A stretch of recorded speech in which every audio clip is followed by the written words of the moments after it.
Welcome to Geekview Tavern, where smart folks engage in loose talk about the geeky movies, TV, and comics you love.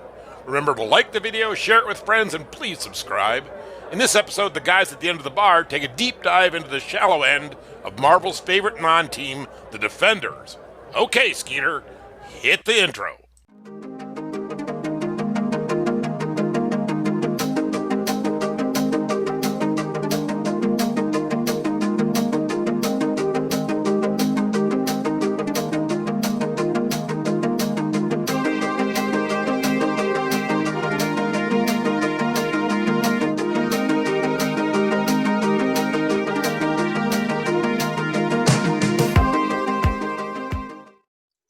All right, I'm ready to talk Defenders. If you guys want to talk Defenders, Let's do it, Paul. Let's do it. I'm ready. Right. I want it.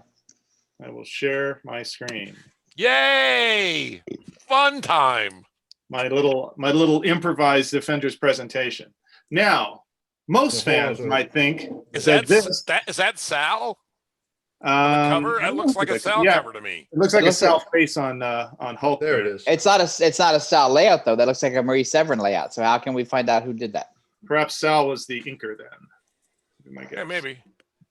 It's a nice cover though. Jesus. So so your average fan might think that this was the first issue of the Defenders. It's not. No, it's not. Now the They started in Marvel Premiere or something, right? Yeah, gosh darn it. Now I'm turning to Rudy Giuliani here. Hang on a second. Oh, there it is. Marvel Features. Yeah, I got to get the right screen up. Hang on. Oh man, I blew it. I love me some Defenders. I love it. And I like the Defenders just because it was all even before Gerber got a hold of it, it was just weird. Like, what is Doctor Strange and the Hulk doing together? Like, why is Namor even tolerating any of this? All right, true believer, I will explain these things to you. So you see my screen again? You see Defenders #1 there? Yes. Yes. Okay. So the average fan might think this is the first, the origin of the Defenders, but it's not, of course. Savvy Marvel fans will point out that Marvel feature #1. It. There you go. It says it right on the cover there. It says, "This is it, the awesome origin of the Defenders." And but you know what? If you said this was the first issue of the Defenders, you would still be wrong. That's a Neal Adams cover, by the way. Ah, yes, okay. But this, my friends, is the first issue of the Defenders. Doctor Strange #183. Which is the last issue of Doctor Strange, but the first issue of the Defenders, which continued in Submariner #22 and Incredible Hulk #126. Wow. What do they think How they is are? this What do they think? possible, you say? What do they Marvel think they team are? up. What do they think they are? The Ultraverse? All It's right, a Marvel so team up. The origin. No, wait, Paul. Defenders. Can you get these? And are they all packaged together in one graphic album? I had read that they're going to do a big Defenders omnibus is coming out from Marvel later this year. So presumably, I don't know if it'll include these Doctor Strange 183. It should, but it'll probably just start with Marvel fanfare. Just look at that cover, though. That's great. Yeah. So Doctor Strange #183, despite the fact that it has the canonical but still wretched blue mask Doctor Strange. I was going to No, say why does he have a blue mask? the Black Panther version of Doctor Strange, which was awful. Make him more. Why does he have that? I just assumed so. He had a more superhero-ish type of outfit. Is the only reason I can think they do it. Okay. Story-wise, they were trying to go back to giving him a Secret identity. secret identity. Yeah. Okay. So issue 183 of Doctor Strange was the last issue of Doctor Strange for this run. It was canceled after 183. And this actually, I encourage you to look it up because 183 is a great issue of Doctor Strange. Just Gene Colan art, and it is wonderful. It's really good. I love Gene Colan. I love Roy Gene Thomas Colan. wrote it, and Roy's pretty good in this. So what happened was Roy Thomas wrote this story, Doctor Strange, where he encounters the Undying Ones, which is basically H.P. Lovecraft characters. He's doing an H.P. Lovecraft pastiche. Doctor Strange hears from an old friend he hasn't heard from forever, and he goes up to his house, and the guy's in a coma, and there's this idol, this strange double quad-winged creature that he's uncovered that's unleashed a curse, and he begins this story. But as was the case at Marvel in those days, books could be canceled suddenly as circulation data came in. So And this is Roy. This was a Roy Thomas and Gene Colan book. So because Doctor Strange was canceled, Roy wanted to finish the story. So he was also writing Submariner at the time. So he continued the story in Submariner #22. And you can see the connection between the two is obvious. This is Marie Severin cover, I think. That's a great cover. Yeah. Jesus, look at that. But there it is. You know, Doctor Strange lives, right? Post cancellation, you're going to wrap up his story. Really, I've read them, and the connection's not very good. It really is kind of a Submariner story that sort of turns into a Doctor Strange story for 8 pages or so. But whatever. He probably should have and could have wrapped it up in this issue, but he didn't. He actually continued into the third part, into this Incredible Hulk issue, which Roy Thomas also wrote. And why do it in the Incredible Hulk? Why that? I think he just, no good plot. He doesn't have a plot for the Hulk that month, so let's extend it. Right. He had to come up with something, and he already was fooling around with that stuff. And look, it's the first appearance of Nightcrawler. That's right, and a Nightcrawler. But there is actually a Marvel first appearance on this cover. That's an excellent bit of trivia. There is a Marvel first appearance on this cover. The girl. That girl over there becomes Valkyrie. Really? Ah. That's Barbara Norris? Wow. Hey, look at the whoa! He knows her real name. Jesus. It's actually not a first appearance. I take it back. Her first appearance is in Hulk 125, the issue before this. So in Hulk 125, Hulk falls into the grips of these cultists that are getting ready to sacrifice Bruce Banner to the Undying Ones, right? The same cult that Thomas had stood up inside Doctor Strange. And Barbara Norris is the sister of the cult leader. And she's kind of going along with it in this sort of hippy-dippy way. Well, yeah, we're part of the cult, and et cetera. But she repents at the last second and saves the Hulk from being suspended in this evil dimension for the rest of his days by taking his place and staying behind. And then the Hulk and Bruce Banner are ejected back to her space while poor Barbara is left behind at the the tender mercies of these Cthulhu creatures. Ooh, pathos. Right. I love pathos. So now, Paul, one question. So with the Doctor Strange, it was at 183, is that right? Yeah.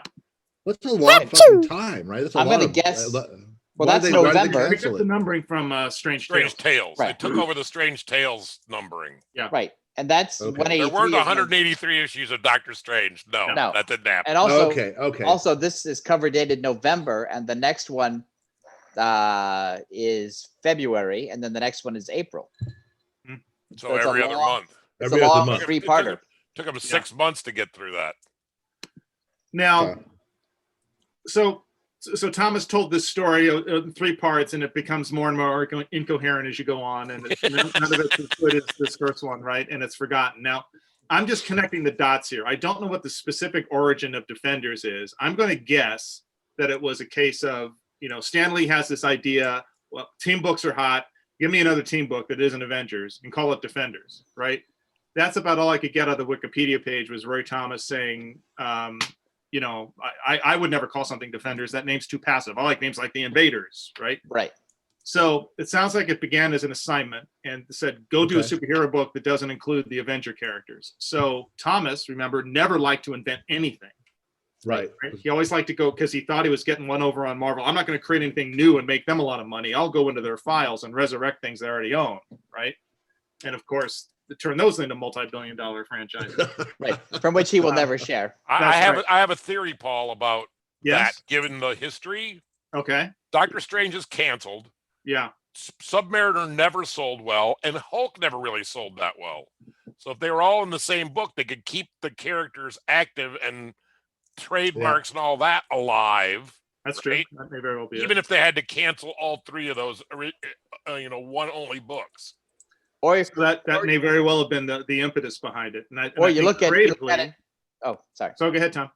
Or you look at it like Scott Rosenberg does and says, well, Doctor Strange sells this much.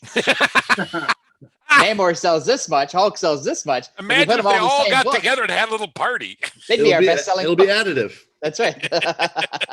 When you tie together, turkeys, they'll fly even further. That's right. So whether Thomas was told to put these 3 characters together or whether he was told to find characters to build a superhero team around, he definitely recalled the 3-issue series that he did with these 3 characters across those other books, because the origin of the characters is tied up in those stories from that Doctor Strange, from that, right? So what happens is in this book, it starts off with Doctor Strange, who gets, he stumbles upon a conspiracy to destroy the world, which is kind of weird and kind of interesting. There's this old mystical opponent who's dying of old age or something in a hospital, and he summons Strange's astral form, and he gloats over him, and he tells him that he's created this malevolent AI that, as soon as he dies, the AI will speak his true name. And when the AI speaks his true name, it'll set off these doomsday bombs that'll destroy the world. Ha ha ha ha ha. And he disappears into a coma, right? Right. It's weird and kind of interesting. So when Strange hears this, he thinks, my God, I have to save the world. Well, I need the most powerful people I can imagine. And he sends out his little Doctor Strange ghost to find them. And the characters he remembers from last time is he grabs the Hulk and he grabs Namor. And he also tries to get the Silver Surfer, actually, but the Surfer, isn't answering the phone or something. So these three heroes go off and get involved in this Omegatron adventure. So the Surfer was involved. But why would Submariner get involved? This point?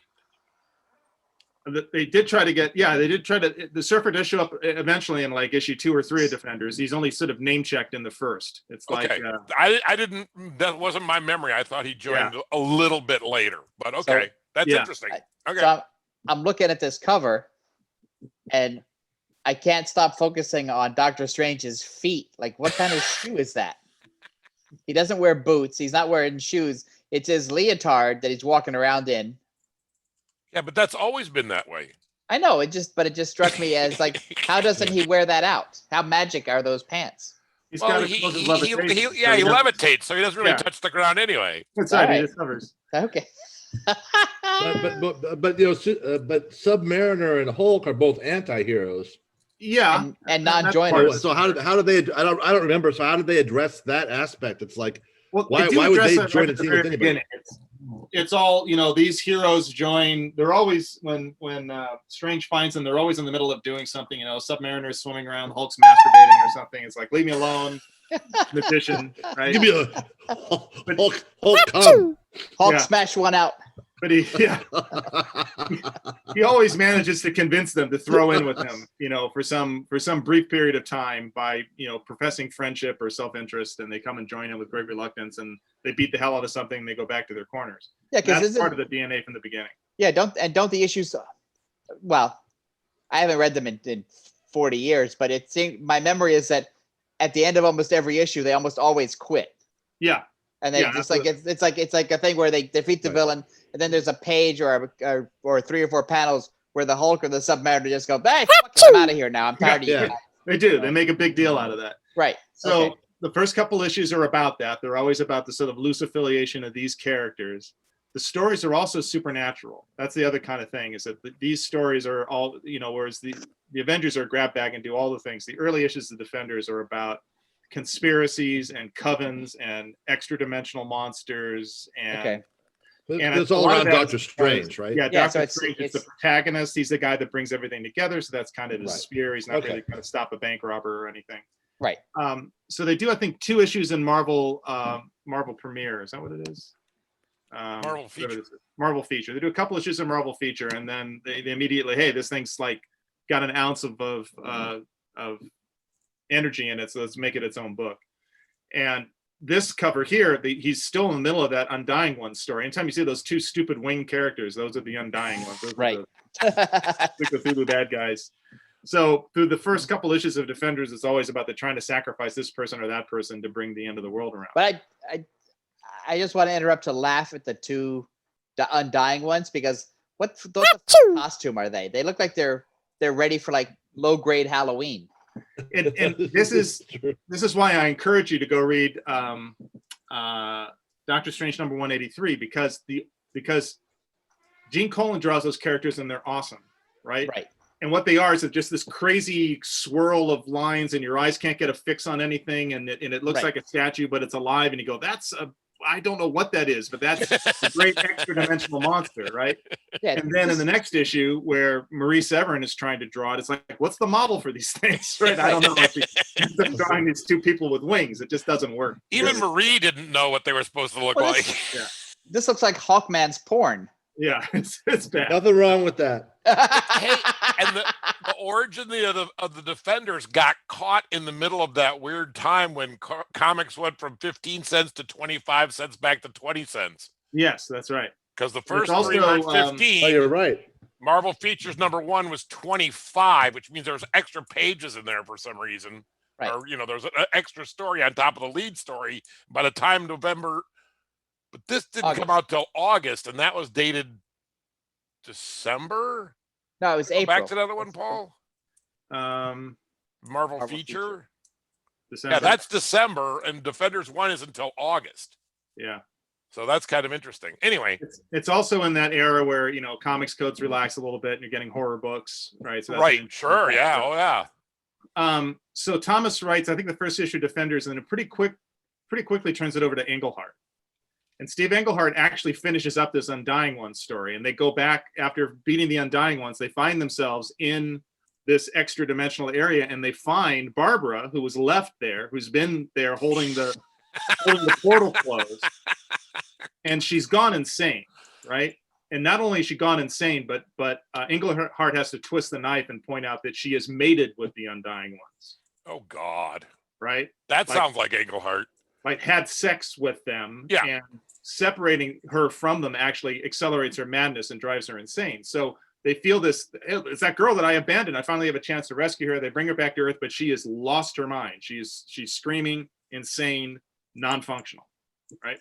Yep. And they bring her back to Earth, and then they collide with some other crazy story that involves the Enchantress and the Executioner, who can't get out of the jail cell for some reason. So the Enchantress and the Executioner are in one jail cell, and across the hall from them, the Hulk, the Submariner, Doctor Strange, and an insane barber are in a jail cell.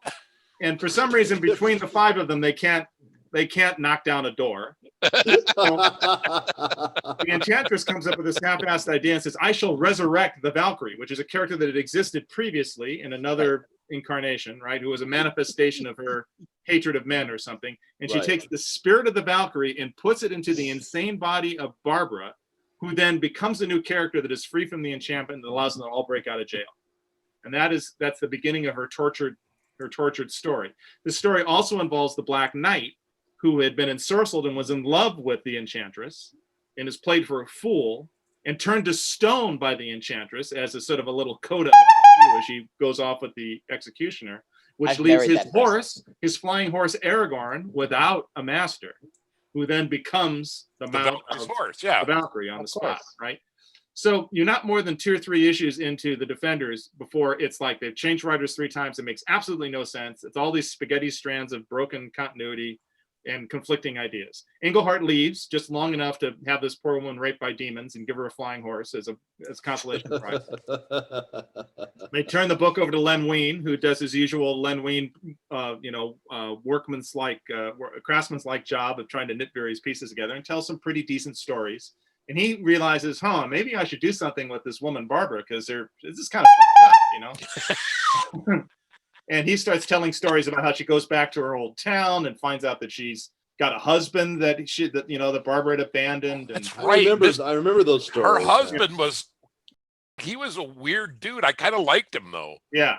So he starts those stories, and then he leaves by issue 20. On issue 20, Gerber comes in, and Gerber's first issue of Defenders, number 20, is totally incoherent because it's a follow-up to an issue of Marvel 2-in-1. And the Marvel 2-in-1 was Ben Grimm and God, I guess Doctor Strange teaming up or something and dealing with this Valkyrie story, which they resolved in that issue 20 of Defenders. And then it becomes a Gerber story in a hurry. By issue 21, issue 22, it's the Defenders you remember. And he leans very heavily into Barbara's psychosis and her ex-husband. And he brings in the Headman right away. And it's not long. Oh, really? Did they exist anywhere else, or did he invent? The Headmen apparently were like a Golden Age Marvel character trio that he brought. No, they never existed as a group. They were all separate weirdos. Okay. From old Marvel, like it's like a Roy Thomas trick where he grabs characters nobody gives a crap about from the wee past. Well, Gerber went out and grabbed the weirdest ones he could find, and then he screwed with them even more, and then he created Ruby Tuesday. Yeah, that's it exactly. And Gerber also I wonder if Roy Thomas came up with them. Gerber to do for a good reason, and every young man of a certain age felt strangely conflicted about Ruby Tuesday, as I recall. I don't think it's strange. She had a giant set of lips, and she had these big, and long legs. So so Gerber kind of he looks at Valkyrie and he brings in Nighthawk out of nowhere just because the character was available, and he kind of makes them the center of the story. Right. And makes Nighthawk actually had multiple. Didn't Nighthawk have multiple iterations as well? Yeah, Nighthawk was part of the like Kyle Worthington, and then he's like Batman, but not Batman, and he's from an alternate dimension, and he was a bad guy, now he's a good guy, right? Yeah, he was the squadron. He was like a Black Knight character, right? He was the squadron. Black Knight did the same thing. But he was the Squadron Sinister's Batman. Yeah, he was the Batman. And he's trying to put the moves on Valkyrie all the time. And she wants to go off and leave the team and find herself. And there's no place for my horse. So he picks up the phone and calls his manservant and says, buy a riding academy, when they put Aragorn up there, and then that becomes their headquarters, right? So a riding academy. Yeah, a riding academy. Kyle Richmond. Manservant. Kyle Richmond's riding academy. What's wrong with you? Yeah. What I love. I just realized that Nighthawk is my favorite character. That's he really is. He is. Bird nose. Yeah, and he has this weird power where he's like twice as strong at night, and he has a jetpack and an ugly costume. Right? That's him. And then, I remember Nighthawk. The great thing is that Gerber handled Nighthawk like nobody else, and nobody could figure it out after Gerber left. That's right. There was nothing to handle. And they do make Valkyrie kind of the center of it, where she's like, hey guys, we should be a team. We should be like a team, and we should have a headquarters, and we should be a team. And everyone else keeps saying, right. I don't want to be in a team. That's the thing. That's the other thing I remember about the book is that they kept staying together, but nobody really wanted to be there. Yes. It's like they all, at any given point, somebody is always, I'm out of here. And it's, somebody ate my peanut butter, or I don't like the villains that we're fighting, or I hate, the way the Hulk smells, but I'm out. So I'm going to share one more panel with you here, and then this will be the end of my impromptu Defenders talk. Thank you for coming to my TED Talk. So here we go. This is from, I forget which issue this is, but it's one of the very early ones. And it's kind of the soul of the Defenders for me, right? So this is Valkyrie's back on Earth, and she's got her magic sword and her magic horse and everything else. She says, I think we'll come along with you and become a member of the Defenders. And then the Defenders like totally gatekeeper. Right? 1 minute now. The Defenders have no members. We've only fought together for common causes. This is not the Avengers. Further, with all due modesty, we are three of the most powerful people in the world. What could we possibly need you for? Oh, there we go. Dr. Dick Strange. Yeah.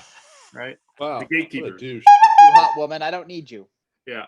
That's it exactly. This is a boys club only. Right? Right. Yeah. We need no women here. Yeah. My friend Sam King here says it's not often someone can out-jerk Namor. Right, but they did it. You're right. He's pretty much the gold standard, is what you said in your comment. so there you go. That's the Defenders. Well, that's our Defenders origin episode. Check out other Geekview Tavern videos for more loose talk by smart folks.